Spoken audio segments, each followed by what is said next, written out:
নমস্কার বন্ধুরা, কেমন আছো সকলে? আশা করি আমরা যে যেখানেই আছি আপন আপন কর্তব্যগুলোকে ভালোবাসা সততার সাথে সম্পূর্ণ করার আপ্রাণ চেষ্টা চালিয়ে যাচ্ছি, তাই তো?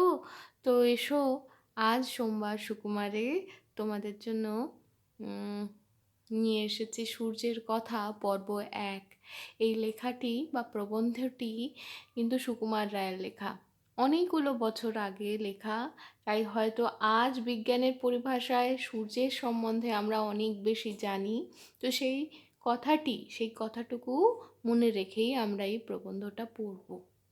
এইটা বুঝতে পারবো, এটা বোঝার চেষ্টা করব যে সুকুমার রায় তখন ইন্টারনেট ছিল না, হ্যাঁ না, তথ্যের জাল ছিল না, জাল বিছানো ছিল না।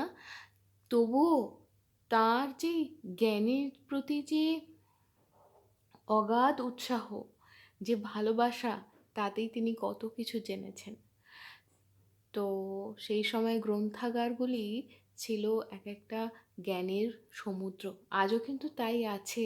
সেই গ্রন্থাগার হতে পারে বাস্তবের পটভূমিকায় আহ, তুমি হাতে নিয়ে দেখতে পাও, কিংবা তুমি হয়তো তথ্যজালের মধ্যে ইনফরমেশন টেকনোলজির সহায়তায় তুমি কি বলবো, একটা অতীন্দ্রিয় জালে দেখতে পাও, ওয়েবে দেখতে পাও, ইন্টারনেট ওয়েবে দেখতে পাও। তাহলে এসো শুরু করি সূর্যের কথা পর্ব 1। তো কালকে কিন্তু সূর্যোদয়টা দেখো কেমন।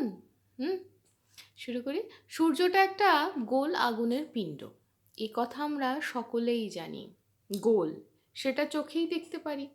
আর আগুন কিনা তা একটিবার দুপুর রোদে দাঁড়ালেই আর বুঝতে দেরি লাগে না। পণ্ডিতেরা বলেন এই পৃথিবীটার মতো 13 লক্ষ পিণ্ডের তাল পাকালে তবে এই সূর্যের সমান বড় হয়। তারা কেমন করে জানলেন?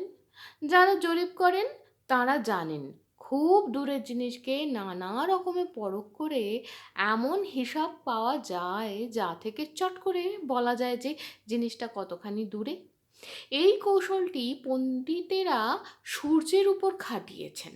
পৃথিবীর 2 জায়গায় 2জন লোক বসে সূর্যটাকে খুব সূক্ষ্মভাবে পরীক্ষা করে দেখেছেন কোন সময় সেটাকে আকাশের ঠিক কোন জায়গায় দেখা যায়, এবং দুজনের হিসাব মিলিয়ে অঙ্ক কষে বলেছেন যে সূর্যটা এখান থেকে 9,30,00,000 মাইল দূরে।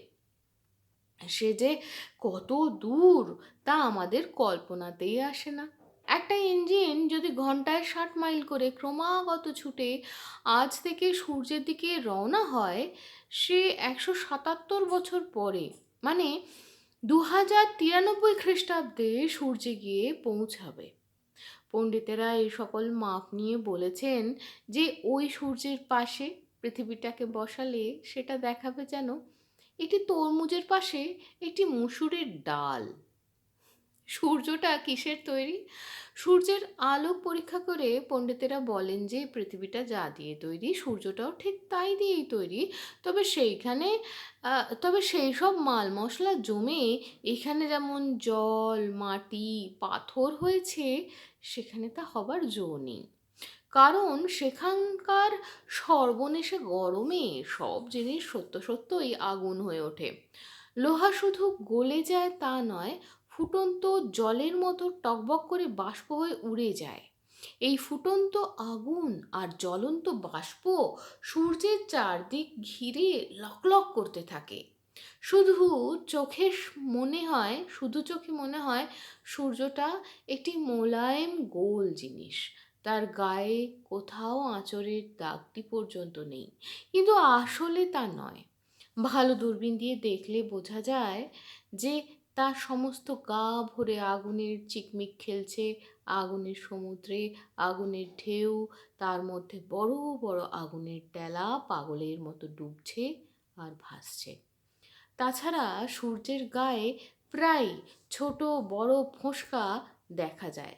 ফোঁসকাগুলি তত উজ্জ্বল নয়, তাই দেখতে হঠাৎ কালো দেখায়। জলের মধ্যে যেমন বুদবুদ ওঠে, সূর্যের এক সূর্যের গায়ে তেমনই আগুনের ফোঁসকা ওঠে আর ফেটে যায়। এক একটি বুদবুদ মাঝে মাঝে এত বড় হয় যে কালো কাঁচ দিয়ে দেখলে সেগুলোকে শুধু চোখেই দেখতে পারো। ওই রকম এক একটা বুদবুদের মধ্যে ইচ্ছা করলে ২-১০টা পৃথিবীকে স্বচ্ছন্দে পুড়ে রাখা যায়। ওই ফোঁসকাগুলি এক একটি আগুনের ঘূর্ণিচক্র, তার চারদিকে দমকা আগুন ঠেলে উঠছে। তো ছোট বন্ধুরা, আজকের মতো এখানেই আমরা এই পর্ব শেষ করব। কিন্তু যাবার আগে একটি প্রশ্ন। আচ্ছা, সূর্যের রং কি বলো তো? এই একটা প্রশ্ন। আর ১৭৭ বছর আগে এই যে হিসেব আমরা পেয়েছি, ৬০ মাইল প্রতি ঘন্টায় ছুটলে ১৭৭ বছর, মানে ২০৯৩ খ্রিস্টাব্দ। আমরা এখন ২০০০ কততে আছি? আমরা এখন ২০২৬-এ আছি, মানে এখনো পৌঁছোয়নি সুকুমার রায়ের সেই গাড়ি সূর্য অবধি।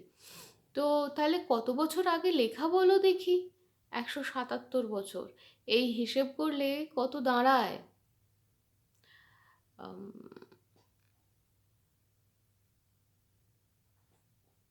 ৬,